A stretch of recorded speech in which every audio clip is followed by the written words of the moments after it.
नमस्कार दोस्तों, मैं विकास कुमार आप सभी का अपना परिवार विकास सागर में हार्दिक स्वागत करता हूं। साथ ही आपकी तैयारी बहुत ज़बरदस्त, बहुत बेहतरीन, बहुत बढ़िया चल रही होगी। उत्तर प्रदेश री एग्ज़ाम जो 23 अगस्त से शुरू हो रहे हैं, उसके लिए मैं प्रिय अंकित सर जी उनके द्वारा जो 15 प्रैक्टिस सेट है उन्हें लेकर आया हूं, जो हमारी ये नायक सीरीज 1 तारीख से शुरू हो रही है और 15 अगस्त को समाप्त हो जाएगी। तो इन 15 प्रैक्टिस सेट को बहुत बेहतरीन, बहुत ज़बरदस्त, बहुत बढ़िया तरीके से करने हैं। इस प्रैक्टिस सेट में आपको हिंदी के 37 प्रश्न और जीएस के 38 प्रश्न देखने को मिलेंगे। टोटल 75 प्रश्नों का टेस्ट आपके सामने डेली शाम 2 बजे आपके बीच प्रस्तुत होगा, अर्थात दोपहर 2 बजे। बिना समय गवाए चलते हैं अपने प्रश्न की तरफ। आइए हम प्रश्नों को पढ़ते हैं और साथ ही आप हमारे चैनल पर नए हो, चैनल को सब्सक्राइब करें और वीडियो पसंद आए तो प्लीज़ वीडियो को लाइक करें। और हाँ, साथ ही अपना स्कोर ज़रूर बताना कि कमेंट बॉक्स में कितना रहा, ठीक है। जिस किसी बहन और भाई ने प्रैक्टिस सेट नहीं है वो उनकी पीडीएफ हमारे रोजगार विद अंकित सर के व्हाट्सएप ग्रुप से मिल गई हैं, और जिन पर प्रैक्टिस सेट है अच्छी बात है। प्रश्न नंबर 1 आपके सामने ये रहा। वाणी प्लस औचित्य का सही संधि शब्द कौन सा है? तो सही संधि शब्द कौन सा होगा? तो यानी कि वड़ी ई प्लस ओ, इससे किसका निर्माण होगा? यो का होगा, यो का।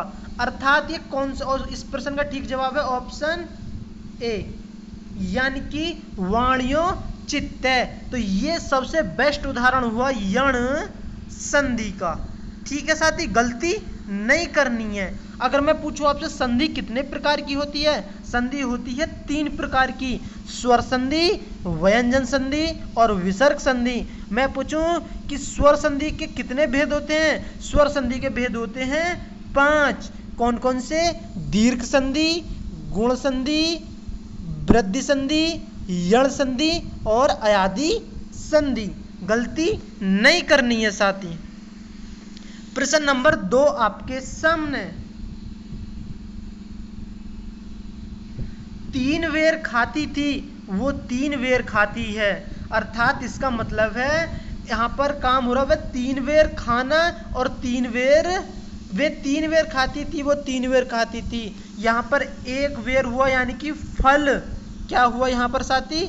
1 वेर हुआ फल और दूसरा हुआ खाना। तो ऐसे शब्द आए, एक शब्द और उनके एक या एक से अधिक शब्द आए और उनका अर्थ हो अलग, तो वहाँ होता है यमक अलंकार। और फिर साथ ही फिर श्लेष अलंकार क्या होता है? श्लेष अलंकार तो वो होता है जहाँ एक शब्द के अधिक अर्थ हो, ठीक है। जैसे रहीमन पानी राखिए, बिन पानी सब सून, और पानी गए ने उबरे मोती मानस चून। तो वहां पर श्लेष अलंकार होगा जिसका एक शब्द के अनेक अर्थ हों। जैसे पानी हम चमक भी कहते हैं, पानी हम पीते हैं, और पानी एक हमारी इज्जत होती है। जैसे कि आप यहाँ से देखो, अनुप्रास अलंकार की बात करें। अनुप्रास अलंकार क्या होता है?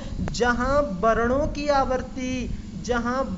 आवृत्ति क्या हो? बार बार होती हो। अर्थात जैसे तरनी तनुजा तट तमाल तरुबर बहु छाए, तो इसमें तय तय तय तय। चंदू की चाची ने चांदी की चम्मच में चटनी चटाई, तो इसमें वर्ण किसकी आवृत्ति हो रही है? च च च च। रघुपति राघव राजा राम, तो इसमें कौन से वर्ण की आवृत्ति बार बार हो रही है? रे रे रे रे। तो ऐसे हम इसको कर सकते हैं। और रूपक अलंकार क्या होता है? रूपक अलंकार तो किन्हीं 2 शब्दों का जोड़ने का काम करते, जैसे कि उपमेय और उपमान का वेद रहित आरोप हो। जैसे चरण कमल बंदो हरिराई, मतलब चरण कमल बंदो हरिराई, तो उनके जो चरण है उनके कमल की तरह दिख रहे हैं, यानी कि वेद रहित आरोप हो, ठीक है। साथ ही समझे। अगला प्रश्न आपके सामने, प्रश्न नंबर 3। योगदान में कौन सा समास है? योगदान, योग का दान या योग के लिए दान? योग का दान, अर्थात इसमें तो साथी ऑप्शन ए होगा, बहु तत्पुरुष समास। कर्मधारय फिर क्या होता है? कर्मधारय तो वो होता है जैसे कि एक एग्जाम्पल बताएं, क्या होगा? कर्मधारय समास के एग्जाम्पल, जैसे कनफटा, कान है फटा, अर्थात जिसकी कनफटा किसको बोलते हैं? गणेश जी को बोलते हैं। ठीक है साथी। और बहुब्रीहि समास की बात करें तो बहुब्रीहि समास वो होता है जिसे तीसरे पद को इंगित करे, जैसे कि दशानन, दस है आनंद जिसके, अर्थात कौन? रावण। जैसे कि चक्रपाणि, चक्र को धारण करने वाले, अर्थात विष्णु जी। जैसे कि साथी और अव्ययभावी समास वो होते हैं जहां पहला पद प्रधान होता है और जिसमें उपसर्ग भी आते हैं, जैसे कि यथार्थ, यथार्थवत, जिसे धीरे धीरे, मतलब दो शब्द एक से आए और जिसमें जैसे प्रत्येक, ये किस में जाएगा? हमारा अव्ययभावी समास में। कर्मधारय हो और बहुब्रीहि दोनों हो और पूछे आपका समास, तो आपको कर्मधारय टिक नहीं करना है, जिसमें तीसरा पद प्रदान करे तो वहां बहुब्रीहि टिक करना है। तो इस प्रश्न का ठीक जवाब होगा ऑप्शन ए। अगला प्रश्न, पत्थर को जोंक नहीं लगती, पत्थर को जोंक नहीं लगती, तो मुहावरे का अर्थ है क्या? इस प्रश्न का ठीक जवाब है ऑप्शन डी, यानी कि हड्डी पर कोई प्रभाव नहीं होता। अगला प्रश्न आपके सामने, प्रश्न नंबर 5। किसी भी न्यायालय में दी गई गवाही जब तक वह शपथ लेकर नहीं दी गई हो तब तक अधिप्रमाणित नहीं मानी जाती, तो कोई त्रुटि नहीं है, त्रुटि छांटनी है, तो ठीक जवाब होगा ऑप्शन डी, इसमें कोई त्रुटि नहीं है। अगला प्रश्न आपके सामने 6। निस दिन बरसत नैन हमारे, इस पंक्ति में रस का वर्णन वीर रस है क्या? नहीं साथी, वीर रस नहीं होगा।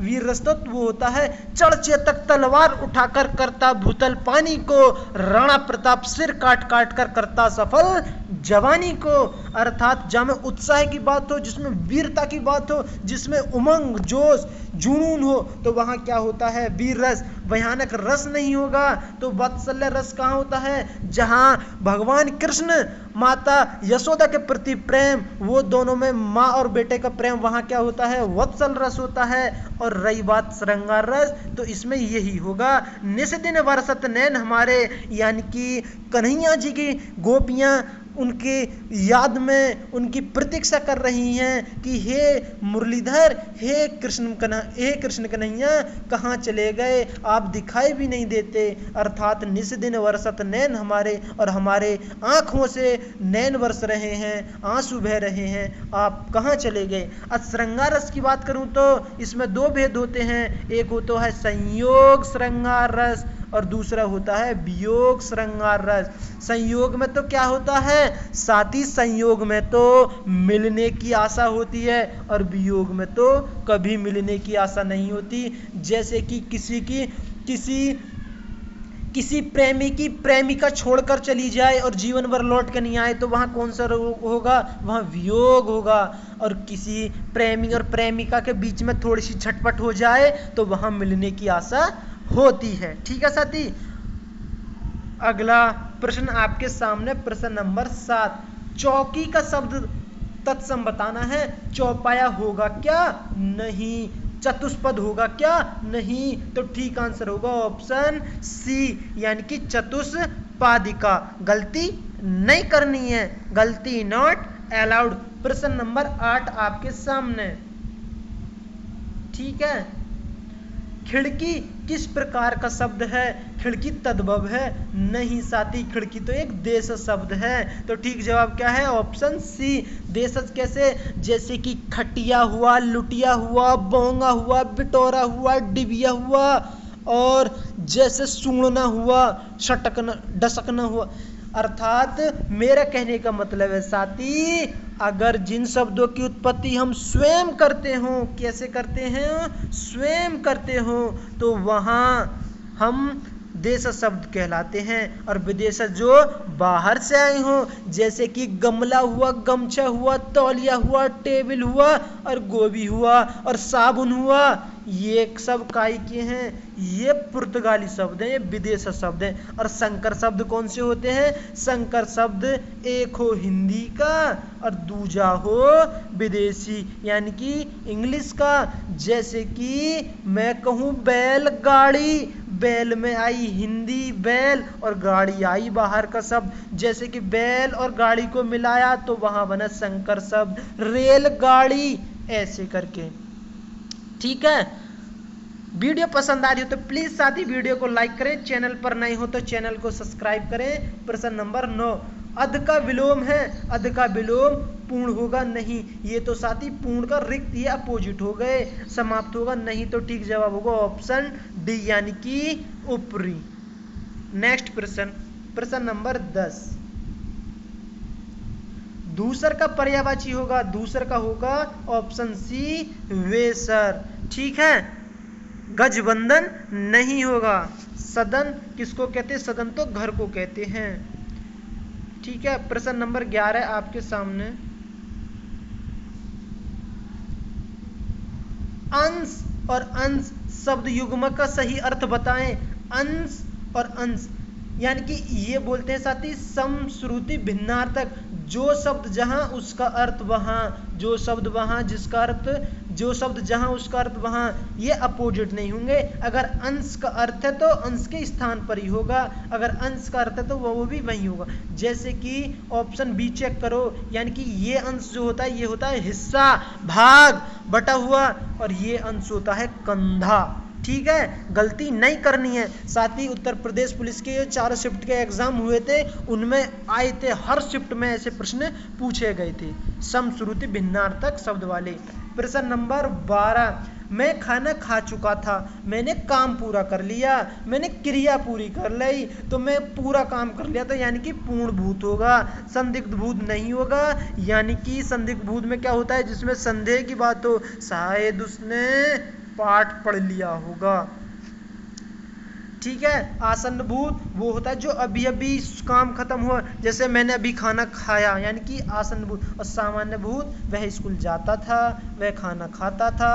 ठीक है, अगला प्रश्न आपके सामने, प्रश्न नंबर 13, निम्न में कौन विराम चिन्ह का प्रकार नहीं है? विराम चिन्ह की संख्या कितनी होती है साथी? 22, तो उनमें से लाघव होता है। हाँ जी, ये बहुत पूछा जाता है कि गौरव का विलोम शब्द क्या है, तो लाघव ही होता है, जो कि कैसे होता है? ऐसे होता है, ऐसे कर। विवरण होता है, हाँ जी होता है, वो कैसे होता है? उद्धरण विवरण ऐसे होते हैं। निर्देशक होता है, हाँ जी वो कैसे होता है? निर्देशक ऐसे होता है। फिर क्या नहीं होता? निर्देशक ऐसे। और फिर क्या नहीं होता? उपदेशक नहीं होता। यही इस प्रश्न का ठीक जवाब होगा, यानी कि option C is the right answer. गलती नहीं करनी है। प्रश्न नंबर आपके सामने 14, प्रश्न नंबर आपके सामने 14, वर्तनी की दृष्टि से कौन सा शब्द सही है? वर्तनी की दृष्टि से कौन सा शब्द सही है? बोलो ना। इस प्रश्न का ठीक जवाब होगा ऑप्शन सी, यानी कि क्या होगा? ऑप्शन सी, ये यानी कि स्वातंत्र्य। मैं पूछूं आपसे, मुझे कवयत्री लिख के दिखाओ, कैसे लिखोगे? कवयत्री तो भैया जी ऐसे लिखेंगे। अगर मैं पूछूं आपसे पूजनीय लिख के दिखाओ, भैया जी पूजनीय कैसे लिखोगे? पूजनीय तो ऐसे लिखोगे, पूजनीय। गलती नहीं करनी है। ठीक है, बहुत। जैसे मैं पूछूं आपसे उज्जवल बताओ, उज्जवल कैसे लिखेंगे? ऐसे लिखेंगे उज्जवल। अगला प्रश्न आपके सामने, ये साथी बहुत इंपॉर्टेंट प्रश्न, इसको इंपॉर्टेंट कर लीजिए। व्युत्पत्ति, व्युत्पत्ति के आधार पर संज्ञा के भेद कितने होते हैं? संज्ञा के भेद तो साथी व्युत्पत्ति के पर्सनल, तो वहां आंसर होगा ऑप्शन बी, यानी कि 3। कौन कौन से? व्यक्तिवाचक संज्ञा, जातिवाचक संज्ञा और भाववाचक संज्ञा। आप बोलोगे भैया जी हमने तो 5 सुने थे। हाँ, अगर 5 कब होंगे? जब साधारण तौर पर बोले, यानी कि साधारण तौर पर संज्ञा के कितने भेद होते हैं? 5।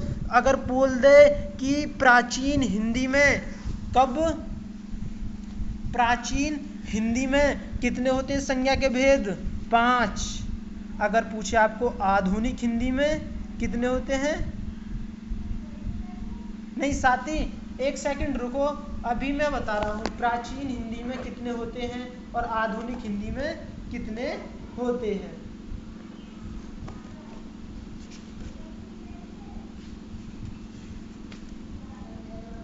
हाँ साथी, आइए मैं आपको बता दूं, संज्ञा के कुल भेद 5 होते हैं, लेकिन प्राचीन हिंदी में अभी बताया था 5, और आधुनिक हिंदी कह दे तो आधुनिक हिंदी में होते हैं 3। अगर बोल दे यथार्थ रूप से, यानी कैसे? यथार्थ रूप से संज्ञा के भेद होते हैं 2। ठीक है, गलती नहीं करनी है। कौन कौन से होते हैं? यथार्थवाचक संज्ञा और भाववाचक संज्ञा। और 5 में 3 तो आपको बता ही दिए मैंने, व्यक्तिवाचक संज्ञा, जातिवाचक संज्ञा और भाववाचक संज्ञा। और 2 कौन कौन से होते हैं? द्रव्यवाचक संज्ञा और समूहवाचक संज्ञा। गलती नहीं करनी है साथी। प्रश्न नंबर 16 आपके सामने, अनिश्चयवाचक सर्वनाम का कारण कौन सा है? अनिश्चयवाचक सर्वनाम तो वो होता है जहां हमें निश्चितता का पता ही नहीं चलता, जैसा किन्हीं से, अर्थात ऑप्शन सी, यानी कि किन्हीं से होगा इस प्रश्न का ठीक जवाब। तो आपको गलती नहीं करनी है। प्रश्न नंबर आपके सामने 17, खूंटी शब्द का बहुवचन बताएं। खूंटी शब्द का बहुवचन होता है खूंटियां। एक चीज ध्यान रखना साथी, अगर मूल शब्द में बड़ी ई हो और हमें बनाना है क्या? बहुवचन। क्या बनाना है? बहुवचन। तो कैसे बनाएंगे? यानी कि बड़ी ई को क्या कर देंगे हम? बड़ी ई को कर देंगे छोटी ई। जैसे कि यहाँ पर खूंटी में क्या लिखा है? बड़ी ई, तो हम लगा देंगे ऑप्शन सी, खूंटियां। ठीक है, गलती नहीं करनी है। प्रश्न नंबर 18, ठटेरा शब्द का लिंग परिवर्तन कीजिए। तो ठटेरा का ठटेरिन होगा क्या? ठटेरी होगा? नहीं साथी, ठटेरिनी होगा, ठटारी नहीं होगा। तो फिर क्या होगा? ऑप्शन ए होगा, यानी कि ठटेरिन। जैसे कि पुजारी का पुजारिन, जैसे कि भगवान का भगवती, हलवाई का हलवाइन, वनिया का वनियाइन, ऐसे चौधरी का चौधराइन, ठाकुर का ठकुरानी, ठकुरानी ना ठकुराइन।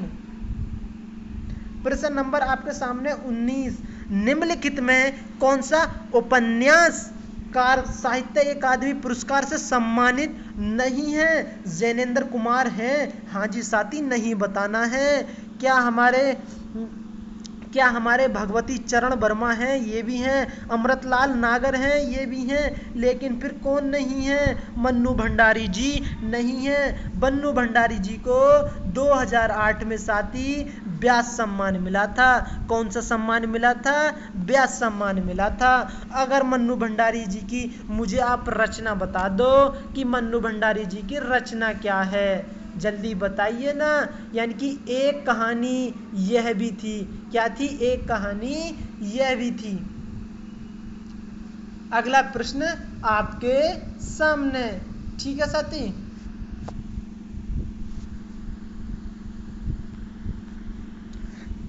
रामविलास और रसविलास कृति के लेखक कौन है? इसको सीखेंगे हम कैसे? ट्रिक से सीखेंगे, ट्रिक से। वो कैसे सीखेंगे? यानी कि भूषण नहीं होंगे तो मतीराम नहीं होंगे, पद्माकर नहीं होंगे, तो होंगे कौन? देव। भाव विलास और रस विलास।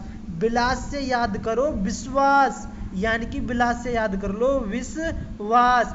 विश्वास अर्थात हम किस पर करते हैं? माता पिता के प्रति हम देव अर्थात भगवान जी पर विश्वास करते हैं, उनके प्रति श्रद्धा रखते हैं। ठीक है साथी, अगला प्रश्न आपके सामने 21, निम्न में कौन सा कवि भारतेंदु युगीन नहीं है? नहीं है बताना है। बद्री नारायण चौधरी प्रेमघन, हाँ जी साथी।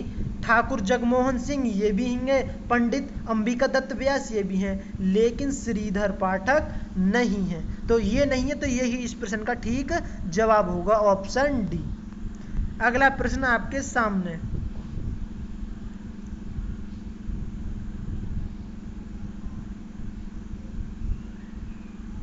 प्रश्न नंबर 21।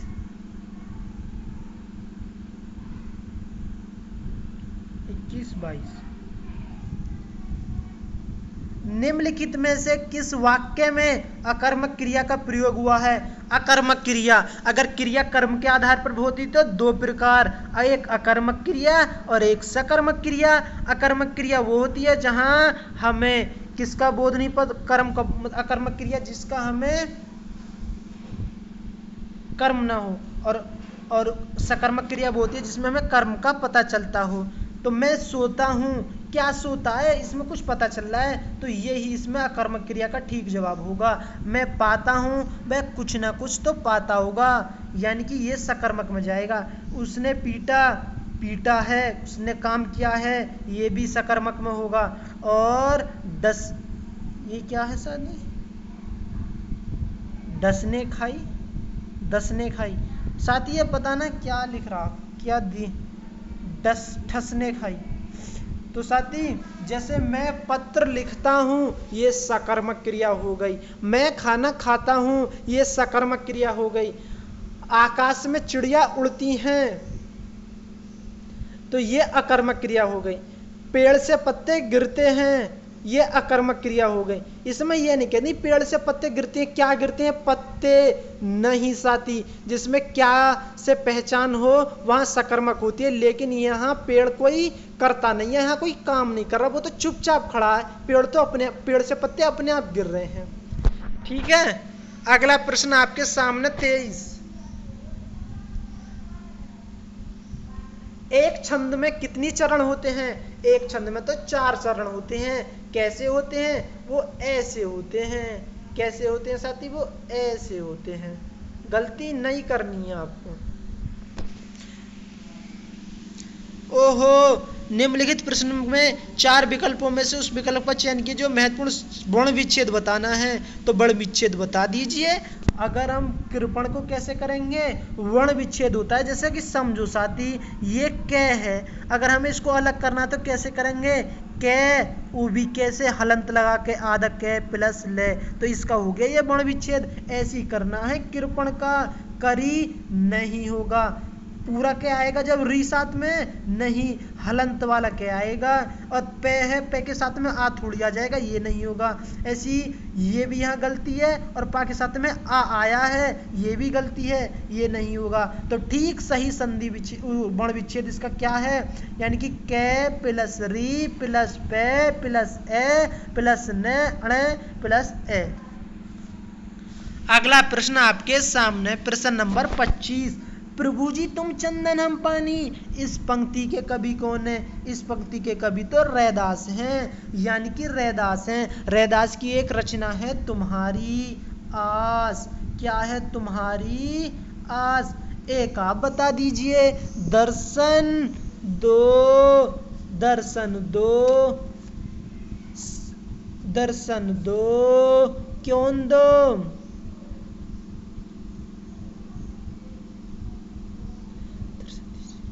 ठीक है साथी, दर्शन दीजिए राम। मैं लिख देता हूं, दर्शन दीजिए राम, दर्शन दो राम, ऐसे बोल सकते हैं। प्रश्न 26। निम्नलिखित में समुदाय वाचक विशेषण, समुदाय वाचक विशेषण क्या होता है? यानी कि जहाँ समूह का बोध हो, जहाँ ग्रोह हो, जहाँ दल हो, जहाँ एक से अधिक व्यक्ति हो, जहाँ एक से अधिक झुंड हो, यहाँ एक से मतलब एक से चीज अधिक हो, वहाँ होता है समुदाय। जैसे कि क्या होगा, चारों ऑप्शन ठीक होगा डी, यानी कि चारों, पांचों, दसों, बीसों और दूना। जैसे 3 में तो होता है गणनावाचक जिसकी हम गणना कर सकते हैं, 1 2 3 4 5, दूना तीना ये तो होती है आवर्ती, ठीक है। और प्रत्येक, हर एक, ये किस में जाएंगे, ये प्रत्येक बोधक उसमें जाएंगे, विशेषण में। गलती नहीं करनी है साथी। प्रश्न 27 आपके सामने, निम्नलिखित में असत्य कथन की पहचान कीजिए। असत्य कथन बताना है, क्या है देखो, व्यंजन के वर्ग में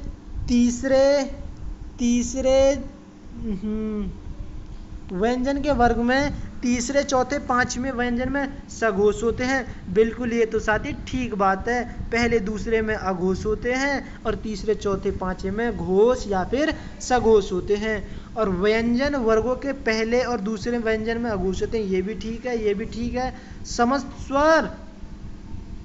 स्वर सघोष ध्वनियां हैं, समस्त स्वर सघोष ध्वनियां हैं। हाँ जी साथी, इस प्रश्न का ठीक जवाब होगा ऑप्शन डी, सभी विसर्ग सघोष नहीं होते। यही पूछा है हमसे। प्रश्न नंबर 28, हिंदी साहित्य नहीं सोते, हिंदी अकादमी सलाहकार सम्मान पुरस्कार की राशि कितनी होती है, वो होती है 5 लाख। अगर मैं पूछूं आपसे हिंदी सलाहकार सम्मान की स्थापना कब हुई, वो तो 1986 से 87 में हुई थी। कब हुई थी, 1986 से 87।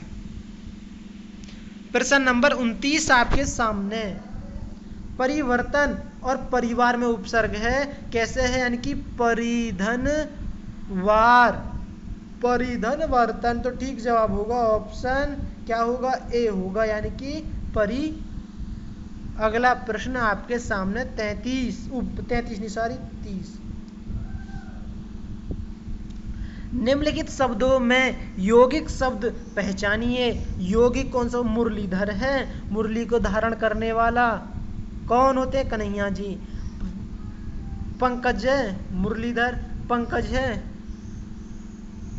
क्या फिर पुस्तक है, इसका ठीक जवाब होगा इस प्रश्न का ऑप्शन डी, यानी कि परमोजदी होगा इसका ठीक आंसर। प्रश्न नंबर 31 आपके सामने, हिंदी की आदि जननी है कौन है, ये तो संस्कृत है। अगर मैं पूछूं आपसे क्रम, संस्कृत के बाद कौन आई, पाली के बाद प्राकृत के बाद अपभ्रंश के बाद अभट्ट, और अभट्ट के बाद हिंदी, और हिंदी के बाद आधुनिक हिंदी, ठीक है। जैसे संस्कृत के भाग 2 बढ़ गए, कौन से, एक वैदिक संस्कृत और एक लौकिक संस्कृत, फिर उसके बाद पाली, प्राकृत, अपभ्रंश, अभट्ट, हिंदी और आधुनिक हिंदी। गलती नहीं करनी है साथी। प्रश्न नंबर 32 आपके सामने, ईश्वर तुम्हें दीर्घायु दे, मेरी इच्छा है कि ईश्वर तुम्हें लंबी उम्र करे। प्रश्न नहीं पूछा, विस्मयवाचक शब्द नहीं है, निषेधवाचक शब्द नहीं है। प्रश्न 33 आपके सामने, बिना पलक झपकाए उसको बोलते हैं निर्मिमेष। ध्यान रख ले साथी, वर्तनी की दृष्टि से ऐसे ही लिखा जाएगा, निर्मिमेष।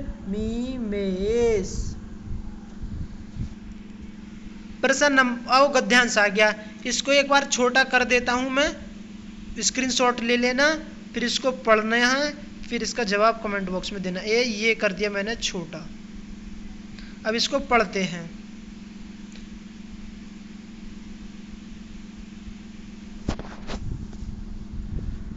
अपने प्रिय जनों से रहित राज्य किस काम का, प्यारी मनुष्य जाति का सुख ही जगत के मंगल का मूल साधन है, बिना उसके सुख के अन्य सारे उपाय निष्फल हैं। धन की पूजा से ऐश्वर्य, तेज, बल और पराक्रम नहीं प्राप्त होने का, चैतन्य आत्मा की पूजा से ही ये पदार्थ प्राप्त होते हैं। चैतन्य पूजा से ही मनुष्य का कल्याण हो सकता है। समाज का पालन करने वाली दूध की धारा जब मनुष्य का प्रेमय हृदय निष्पक्ष मन और मित्रतापूर्ण नेत्रों से निकलकर बहती है, तब वही जगत में सुख के खेतों को हरा भरा और प्रफुल्लित करती है और वहीं उनमें फल भी लगाती है। प्रश्न आपके सामने ये रहा। प्रश्न नंबर 34, किससे रहित राज्य किस काम का है? तो किससे रहित किस राज्य किस काम का है? ऑप्शन सी होगा, यानी कि प्रिय जनों से। ठीक है साथी। जगत का अर्थ है क्या है? जगत का अर्थ तो संसार होता है, तो ठीक जवाब होगा ऑप्शन बी। अगला प्रश्न, निष्फल का आशय है। निष्फल का आशय क्या है? क्या अधूरा है, क्या व्यर्थ है? तो ठीक जवाब होगा इस प्रश्न का ऑप्शन डी, यानी कि व्यर्थ। और प्रश्न नंबर 37 और हिंदी का आखिरी प्रश्न, सुख के खेतों को हरा भरा और प्रफुल्लित करने का अर्थ किसको है? ये तो साथी जीवन के सुख में बनाना। ठीक है, गलती नहीं करनी है। अपना स्कोर कमेंट बॉक्स में बताएं, आपका हिंदी में क्या स्कोर रहा। इसके बाद चलते हैं अपने जीएस के प्रश्नों की तरफ। आपको हिंदी की क्लास कैसे लगी? ऐसी क्लास देखने के लिए प्लीज़ हमारे चैनल से जुड़े रहें और हमारा प्यार और हमारा सपोर्ट, हमको प्यार दीजिए और अपना सपोर्ट करिए। अगर आपको लग रहा है कि भैया जी आपने यहाँ गलती कर दी, तो प्लीज़ आप कमेंट बॉक्स के माध्यम से मुझे बता सकते हैं। साथ ही इस गद्यांश से ये तो पता चला कि ये गद्यांश देने के साथ साथ इसमें कुछ प्रश्न ऐसे ही पूछे हैं, इसका अर्थ बताओ, इसका ये क्या अर्थ है, और इसमें एक दो प्रश्न गद्यांश से पूछे हैं। तो हमें आगे से ध्यान रखना है, गद्यांश पढ़ने से पहले एक बार हम गद्यांश के प्रश्न पर नजर मार लेंगे। पता चले कि बलूम शब्द पूछा हो, पता चले कि पर्यायवाची शब्द पूछा हो, पता चले कि अनेकार्थी शब्द पूछा हो। होता है साथ ही कभी कभी ऐसे पूछ लेता है, हालांकि अधिकतर तो गद्यांश के प्रश्न गद्यांश में से ही पूछता है। पार्ट भी सामान्य ज्ञान। दुख से न घबराना पंछी, ये जग दुख का मेला है, और यूं तो भीड़ बहुत जंगल में, उड़ना तुझे अकेला है। हाँ साथी, उड़ना तुझे अकेला है। प्रश्न नंबर 38 आपके सामने क्या है?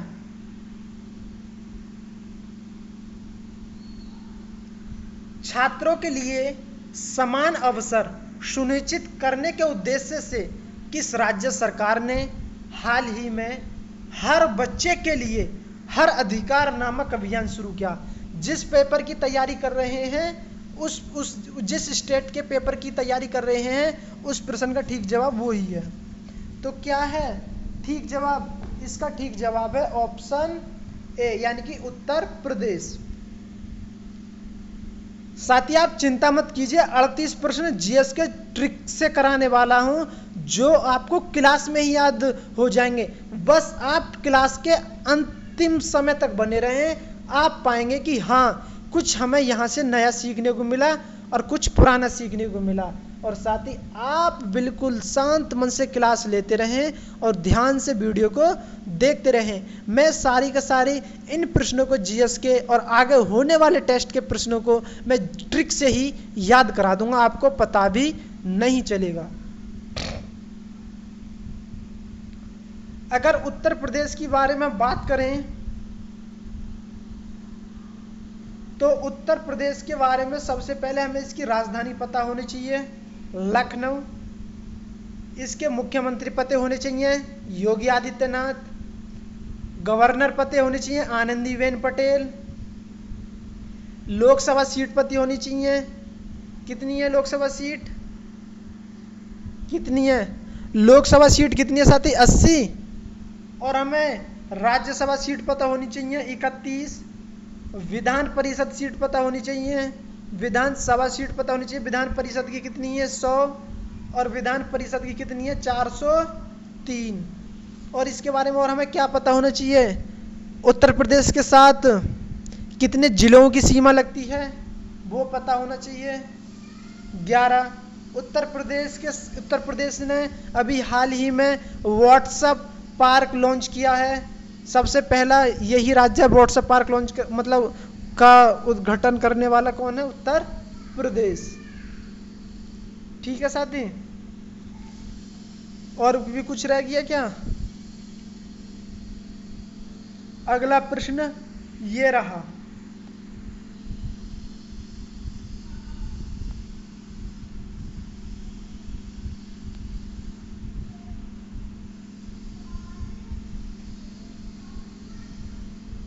द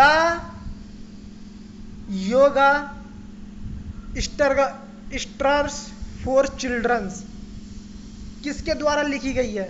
तो ये किसके द्वारा लिखी गई है? ये लिखी गई है साथी ऑप्शन ए, यानी कि रूपा पाई। अब यहां से याद कैसे करें? चिल्ड्रन माने बच्चे, और जब छोटे छोटे बच्चे होते हैं तो उनका सौंदर्य, उनका रूप कितना सुंदर लगता है, बच्चे कितने प्यारे लगते हैं, तो उनका रूप यानी कि रूप से रख लो रूपा पाई। तो ठीक जवाब होगा ऑप्शन ए, गलती नहीं करनी है साथी। अगला प्रश्न आपके सामने,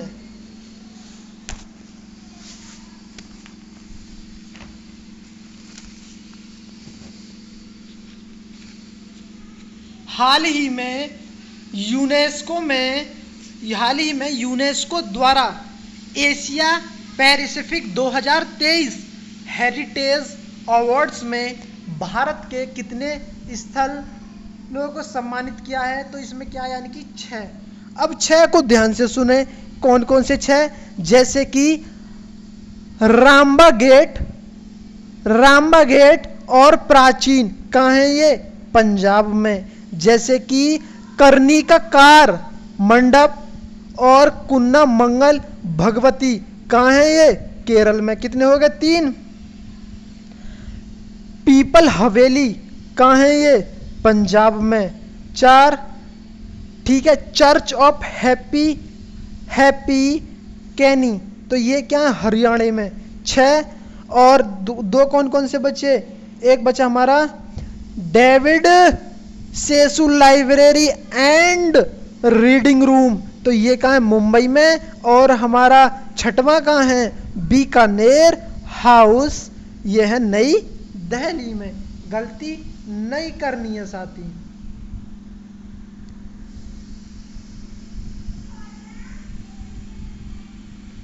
प्रश्न नंबर 41 आपके सामने, आईसीसी क्रिकेट हाल ही में ऑफ फेम में शामिल होने वाली पहली भारतीय महिला कौन है? पहली भारतीय महिला बनी है डायना एडुल्जी। और पुरुष की बात करूं तो पुरुष कौन है? पुरुष तो हमारे वीरेंद्र सहवाग हैं। कौन है? वीरेंद्र सहवाग। गलती नहीं करनी है। अगला प्रश्न आपके सामने, उत्तर प्रदेश दिवस किस तिथि को मनाया जाता है? 23 जनवरी को? नहीं साथी, उत्तर प्रदेश दिवस तो 24 जनवरी को मनाया जाता है। 25 जनवरी को मतदाता दिवस मनाया जाता है। 26 जनवरी को गणतंत्र दिवस मनाया जाता है। ठीक है, 23 जनवरी को पराक्रम दिवस मनाया जाता है। 23 जनवरी को सुभाष चंद्र बोस जी का जन्म हुआ था। और 24 जनवरी, अब मैं इसकी बात करूं तो मुझे बताओ सर्वप्रथम उत्तर प्रदेश दिवस कौन सी सन में मनाया गया था? ये तो साथी 2018 में मनाया गया था। अगला प्रश्न आपके सामने 43, ये रहा, निम्नलिखित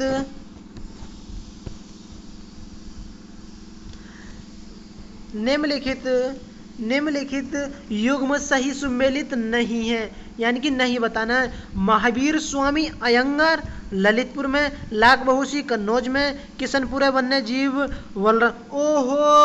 ऑप्शन सी ही होगा, यानी कि किशनपुर वन्य जीव अभयारण्य बलरामपुर में नहीं है। ये क्या है? ये तो लखीमपुर खीरी में है। लखीमपुर खीरी में, जहां मेरे बड़े भैया जिनकी ड्यूटी चल रही है यूपी पुलिस की, लखीमपुर खीरी में। और इस प्रश्न का ठीक जवाब मिल गया आपको ऑप्शन सी। और ये महावीर स्वामी अभयारण्य ये ललितपुर में, ये ठीक है। लाख बहोशी कन्नौज में। और रानी वन्य जीव कहाँ है, ये भी चित्रकूट में। अब यहाँ से याद करो महावीर स्वामी, यानी कि जो महान वीर होते हैं ललित, ललित से याद रखो माथे पर लालट यानी कि तिलक जो लगाते हैं तो वो कौन लगाते हैं, महान लोग लगाते हैं, ऐसे करके याद कर लो। और लाख बहोशी, बहोशी से याद रखो बेहोश। और कन्नौज, यानी कि कन्नौज किसके लिए प्रसिद्ध है, इत्र नगरी, इत्र नगरी, इत्र को कहते हैं सेंट, और जब हम सेंट लगा लें तो हमें पता चलता है कि हम बेहोश, कभी कभी हमें पता ऐसा लगता है कि हम बेहोश हो जाएंगे इस सेंट से। और किशनपुर आपको मैंने बता दिया लखीमपुर खीरी में। और रानीपुर वन्य जीव अभयारण्य है चित्रकूट में। रानी जी क्या बनाती हैं, चित्र बनाती हैं अपनी कुटिया में। प्रश्न नंबर 44 आपके सामने। निम्नलिखित में कौन सा सिंधु घाटी सभ्यता का स्थल उत्तर प्रदेश में स्थित है, सिंधु घाटी सभ्यता का स्थल बताना उत्तर प्रदेश में। अरे रोपड़ तो नहीं होगा, रेपड़ तो कहाँ होता है, पंजाब में, बनावली हरियाणा में, और मांडा कहाँ होगा, जम्मू कश्मीर में। तो ठीक जवाब क्या होगा, ऑप्शन डी, यानी कि हुलास। अगर मैं मांडा की जगह कर दूं मांडी तो ये हो जाएगा हमारा उत्तर प्रदेश में। ठीक है। प्रश्न नंबर आपके सामने 45।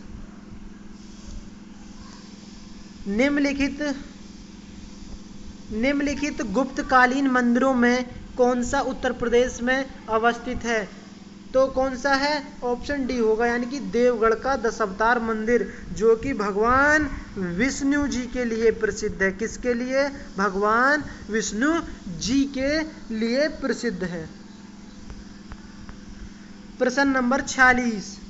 उत्तर प्रदेश में एक जनपद एक उत्पाद योजना के आधार पर निम्नलिखित युग्मों में से कौन सा एक सही सुमेलित नहीं है बताना है।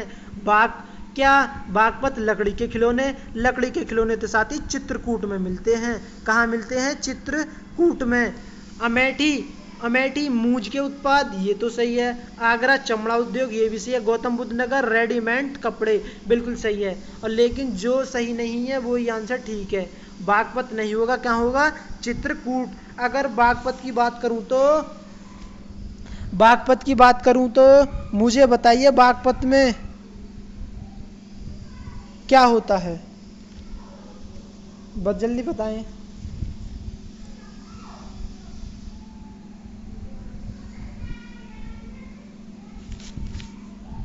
ठीक है साथी,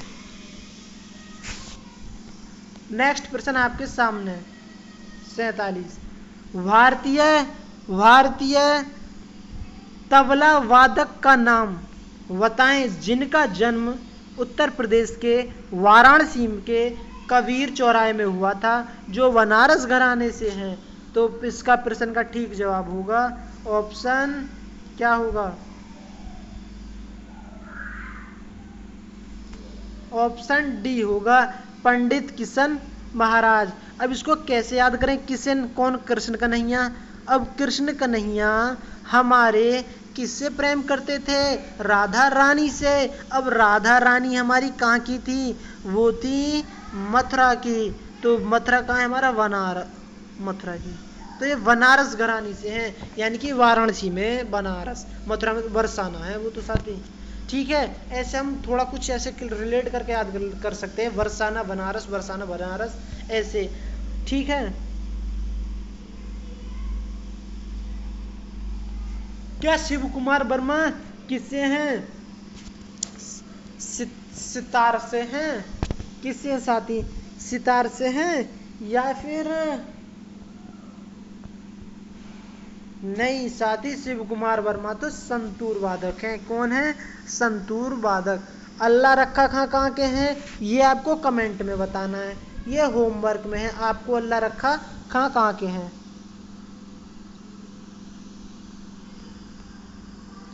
प्रश्न 48। निम्नलिखित में कौन सा त्योहार उत्तराखंड में मनाया जाता है, उत्तराखंड में बनाया जाता है फूलदेही। नुआखाई नहीं होगा, नुआखाई उड़ीसा में मनाया जाता है। डोल यात्रा तमिलनाडु की है क्या, बताइए ना साथी। अगला प्रश्न आपके सामने 49।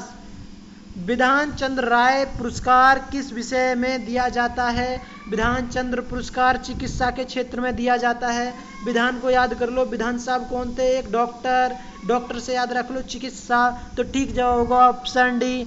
नेक्स्ट प्रश्न अगले आपके सामने, राष्ट्रीय सांख्यिकी दिवस प्रत्येक वर्ष 29 जून को किसकी जयंती के रूप में मनाया जाता है? ये तो मनाया जाता है पीसी महालनोबिस की जयंती पर, जिसने पंचवर्षीय दूसरा मॉडल तैयार किया था। ठीक है, अगला प्रश्न आपके सामने, सीरिया की राजधानी क्या है? सीरिया की राजधानी, सीरिया की राजधानी है हमारी क्या? जल्दी बताएं, सीरिया की राजधानी हमारी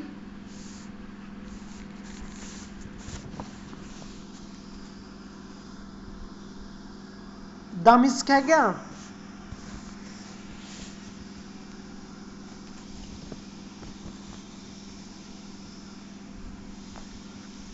इसकी एल्पो की क्या है? हवल प्रांत। क्या है? हवल प्रांत। ठीक है, अगर सीरिया की बात करूं तो ये क्या है? ये साथी हमारा उत्तर पूर्व के, यानी कि उत्तर पूर्व के कौन से मध्य सागर में एक प्रसिद्ध स्थान है, यानी कि सीरिया। अगला प्रश्न आपके सामने, ओहो ये बार बार आ जाता है, गुजरात के किस शहर में ऊपरकोट बुद्ध गुफाएं हैं? ऊपरकोट बुद्ध गुफाएं गुजरात के किस में है? जूनागढ़। अब इसको कैसे याद करें? ऊपरकोट, ऊपरकोट, ऊपर को हम क्या बांधते हैं? मान लो अगर बोरी में हमने कुछ सामान भरा, सामान रखा, ये हमारी मान लो ये बोरी है, ऐसे करके इसमें हमने सामान भर दिया, तो जूना, जूना से याद रखो ऊपर, ऊपर हम क्या बांधेंगे? जूना से बांध देंगे, इसको बांध देंगे ऐसे करके। ठीक है, बांध नहीं देते ऐसे करके, ऐसे करके ऐसे याद कर सकते हैं। यानी कि गुजरात के ऊपरकोट बुद्ध गुफाएं कहाँ हैं? जूनागढ़ में। प्रश्न नंबर 53, निम्नलिखित में कौन सा देश सार्क संगठन का सदस्य नहीं है? तो नहीं है कौन? पाकिस्तान है? हाँ जी है। भूटान है? क्या जल्दी बताओ, भूटान है? हाँ जी है। नेपाल है? क्या बताओ, नेपाल है? नेपाल बताओ, ओ साथी जल्दी जवाब दो, क्या है? नेपाल भी है, चीन नहीं है। अब सार्क की बात करें तो सार्क की स्थापना मतलब गठन कब हुआ? ये हुआ 8 दिसंबर 1900 कब? 1985 में हुआ था, 1985 में। अच्छा, अब मुझे बताओ कहाँ हुआ था? ढाका में। अगर मैं सार्क का हेडक्वार्टर पूछूं, HQ कहाँ है हमारा? वो है हमारा काठमांडू में, काठमांडू। अब मुझे बताइए कि सार्क में सदस्य देशों की संख्या कितनी है? सार्क में सदस्य देशों की संख्या है 8। अब 8वां बता दीजिए कौन सा है? 8वां है कौन सा? 8वां है अफगानिस्तान, अफगानिस्तान। अच्छा जी, और भी कुछ है? सार्क को हिंदी में क्या कहते हैं? दक्षिण एशियाई क्षेत्रीय सहयोग संघ। ठीक है, मुझे बताइए जो 8वां जो ये कब बना था? ये 2007 में बना था। दैट इज क्लियर साथी, गलती कोई नहीं करनी है। प्रश्न नंबर 54, केरल का निम्न में कौन सा कला रूप यूनेस्को के मानवता के अमूर्त संस्कृति धरोहर की सूची में शामिल किया है? वो है कुटियाट्टम। क्या है? कुटियाट्टम। और कुटियाट्टम की बात करें तो कहाँ है? कौन से? केरल में। अच्छा, थेयम क्या है? थेयम बताओ। थेयम भी केरल में है। मुझे बताओ कि चकियार कुत्तू, ये भी क्या है? ये भी केरल में है। ठीक है, और तिरुवल्लुवर ये भी कहाँ है? केरल में। प्रश्न नंबर 55, भीम का पूर्ण रूप क्या है? भीम का पूर्ण रूप है भारत इंटरफेस फॉर मनी, जिसकी पीएम कौन है हमारे? नरेंद्र मोदी जी। नरेंद्र मोदी जी ने क्या काम करा? ये हमारा नरेंद्र मोदी जी ने इसका गठन कब किया था? इसका गठन तो 30 दिसंबर 2000 किस में किया था? 16 में किया था। ठीक है साथी, ये किससे संबंधित है? ये हमारा फोन ऑनलाइन पेमेंट जो यूपीआई के अंतर्गत आती है। प्रश्न नंबर आपके सामने 56, भारत ने जीएसटी के दोहरे मॉडल को कहां से लिया? ये कहां से लिया? कनाडा से। अगर जीएसटी की बात करूं तो जीएसटी में हमारी दर कितनी होती हैं? दर होती है 0%, 5%, 12%, 18% और 28%। परसेंट कितनी होती हैं? 1 2 3 4 5 होती हैं। अब मुझे बताओ जीएसटी में पूछ लेता है अंक कितने होते हैं? जीएसटी में 15 अंक होते हैं। मैं पूछूं जीएसटी में कौन करता है? जीएसटी कौन करते हैं? जीएसटी वित्त मंत्रालय के पास होता है जीएसटी। अच्छा साथी, अब मुझे बताओ जीएसटी की फुल फॉर्म क्या है? गुड्स एंड सर्विस टैक्स, जो कि यूपी के एग्जाम में 4 शिफ्टों में से एक शिफ्ट में पूछी गई थी। ठीक है साथी, जो कि मैं पूछूं आपको जीएसटी हमारे भारत में सर्वप्रथम कब आई थी? हमारे भारत में जीएसटी आई थी 1 जुलाई 2017 में। कौन से में? असम में आई थी। अगर मैं पूछूं पहला राज्य है तो अंतिम कौन है? अंतिम है जम्मू एंड कश्मीर। अगर मैं पूछूं सबसे देश पहला कौन सा है? वो है फ्रांस। फ्रांस में कब आई थी जीएसटी? 1954 में। प्रश्न नंबर 57, निम्नलिखित भारत की नदियों में कौन सी नदी कर्क रेखा को 2 बार काटती है? कर्क रेखा को काटती है माही नदी। अब माही नदी का उद्गम कहाँ से होता है? ये होता है मध्य प्रदेश के कहाँ से? धार से उद्गम होता है, जो कि हमारा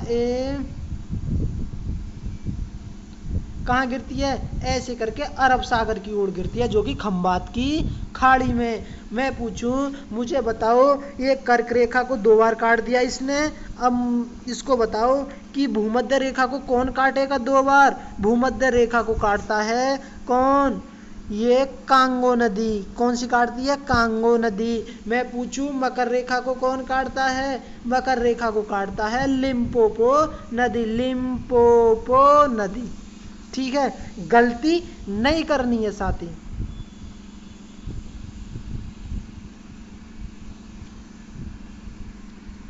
प्रश्न नंबर आपके सामने 58।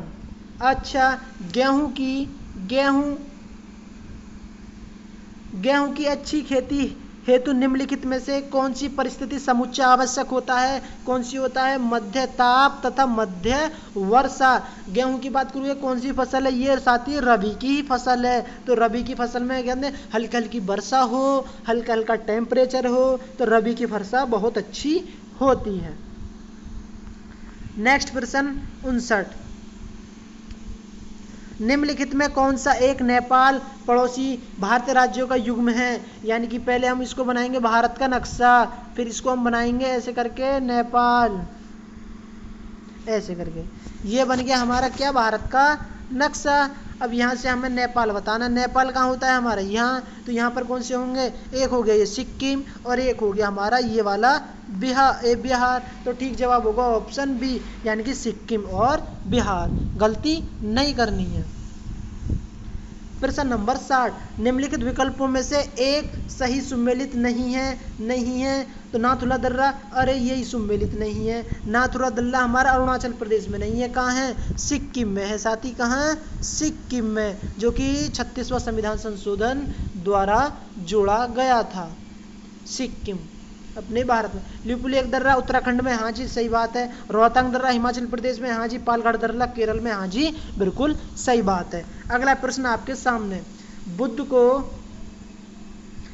को निम्न में किस स्थान पर ज्ञान की प्राप्ति हुई? बुद्ध को प्राप्ति हुई क्या? कुशीनगर में नहीं साथी, कुशीनगर में तो उनकी मृत्यु हुई थी। लुम्बिनी में नहीं साथी, लुम्बिनी में तो उनका जन्म हुआ था। तो फिर कहाँ हुई थी? उनकी हुई थी साथी बोध गया में।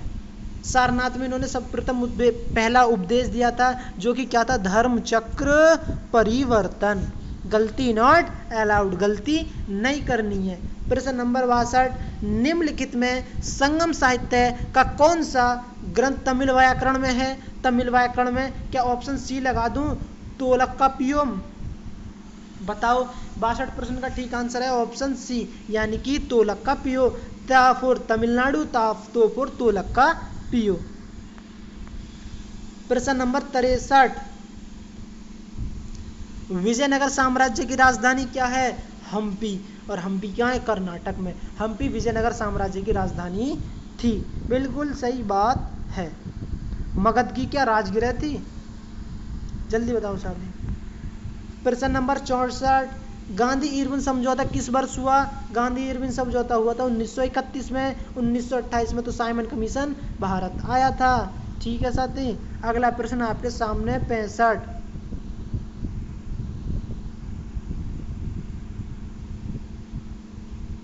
वर्ष 1885 में आयोजित भारतीय राष्ट्रीय कांग्रेस के प्रथम अधिवेशन के अध्यक्ष कौन थे? अध्यक्ष थे साथी कौन?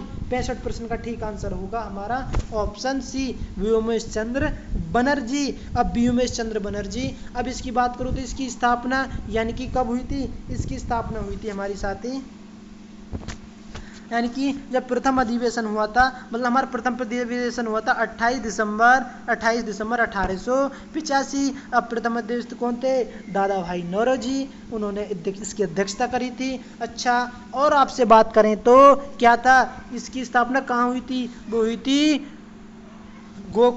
गोकुलदास तेजपाल कॉलेज, जो कि ग्वालियर टैंक मुंबई में। अगला प्रश्न आपके सामने, गलती नहीं करनी है। प्रश्न नंबर 26। 26 नवंबर 1949 को अंगीकृत भारतीय संविधान में एक प्रस्तावना कुल 395 अनुच्छेद 22 भाग और अनुसूची कितनी थी? 8। अब वर्तमान में कितनी अनुसूची? 12। अब 12 कौन कौन सी हैं थोड़ा सा समझते हैं, चलते हैं थोड़ा। कौन सी?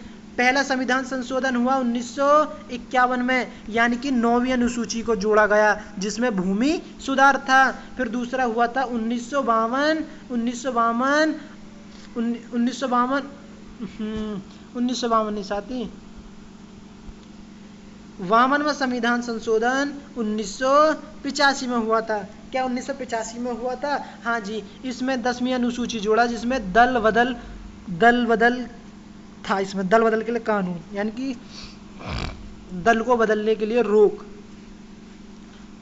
और हमारा पहला अभी बताया था 1951, 52वां हुआ 1985 जिसमें 9वीं जोड़ी गई, इसमें 10वीं जोड़ी गई।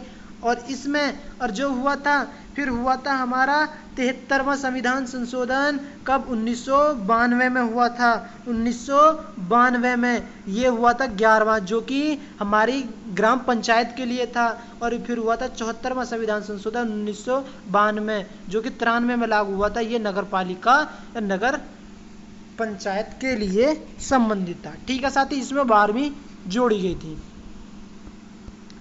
प्रश्न नंबर आपके सामने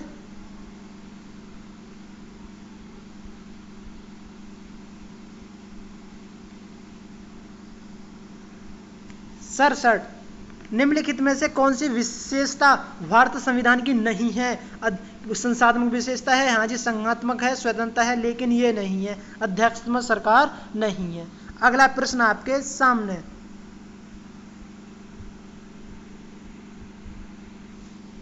भारत के राष्ट्रपति चुनाव निर्वाचन में राज्य का मुख्यमंत्री मतदान करने के लिए योग्य नहीं होता।